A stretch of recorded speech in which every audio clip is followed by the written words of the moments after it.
গেল। বাবা, বাবা তোমাদের নামে শপথ করতেছি, তোমাদের খুনিকে আমি বাঁচতে দিব না। এরপর বাবা আর মায়ের দাফন কাফন সেরে বাসায় এসে আমার রুম থেকে 3.888 mm বুলেটের পিস্তলটা নিয়ে গাড়ি করে সোজা অবনীর বাসায় চলে গেলাম। বাসায় গিয়ে দেখে অবনী আর অবনীর মা ছাড়া কেউ নাই। আমি অবনীর মাথায় পিস্তল ঠেকিয়ে ওর বাবাকে কল করলাম। বাবা। মামুনি বল। কোথায় জিজ্ঞাসা করো। বাবা তুমি কোথায়? এই তো আমাদের বাগান বাড়িতে আছি। কেন বলতো? এমনি বলছিলাম। অবনী থেকে ফোনটা কেড়ে নিয়ে ভেঙে ফেললাম।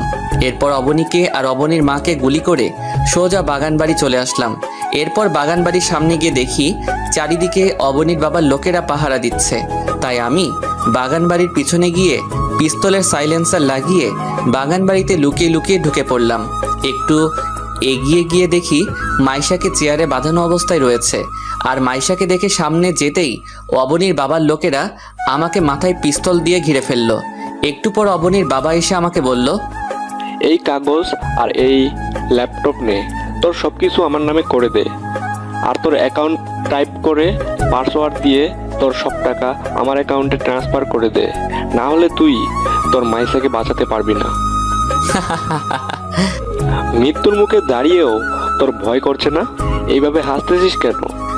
অস্ত্র দিয়ে লড়তে পারবি, কিন্তু অস্ত্র ছাড়া লড়ার সাহস তোর নাই। বয়েস, সবাই অস্ত্র ফেলে দাও। এইবার খুশি তো? আমি তোদের সবাইকে 5 মিনিট সময় দিচ্ছি। 5 মিনিটের মধ্যে যদি তোরা সবাই মিলে আমাকে মারতে না পারিস তাহলে আমি তোদের মেরে ফেলবো। Let's start the fight. এরপর সবাই মিলে আমাকে মারতে লাগলো। আমার পুরো শরীর রক্তাক্ত হয়ে গেছে। এরপর আমি কিছুক্ষণ মরার অভিনয় করলাম। আমাকে এমন হতে দেখে অবনীর বাবার লোকেরা বলল, বস, হি ইজ ফিনিশ। এরপর আমি লাফ দিয়ে উঠে দাঁড়ালাম আর বললাম, time is finish, let's my times start now. বয়েস, কিল হিম।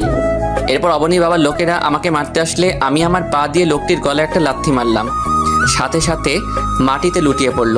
এরপর একে একে সবাইকে মেরে শুইয়ে দিয়ে অবনীর বাবার কাছে গিয়ে মাথায় পিস্তল থেকে বললাম, mister Chowdhury, you are finished. Tamim, না, তুমি এটা করতে পারো না। আমার মেয়ে আর আমার বউয়ের কি হবে? আমি ওদেরকে উপরে পাঠিয়ে দিয়েছি যাতে তোর একলা মনে না হয়। এরপর আমি যখনই গুলির স্ট্যাগারটা দাবাতে যাব ঠিক তখনই মাইশা এসে আমার হাত উপরে তুলে দিল, যার কারণে গুলিটা উপরে হাওয়ায় লাগলো। তামিম, তুমি কাকে খুন করতে যাচ্ছ? উনি আমার চাচা হয়। আমি জানি, কিন্তু তোমার চাচা আমার বাবা মাকে মেরে ফেলেছে আর তোমাকেও কিডন্যাপ করেছে। আব্বুকে মেরে ফেলেছে। এখন আমি মা কাকে ডাকবো? শেষ করে দাও। এরপর মাইশা আমার কাছ থেকে পিস্তলটা নিয়ে অবনীর বাবাকে শ্যুট করে দেয়। অবনীর বাবার সাথে সাথে মাটিতে লুটে পড়ে।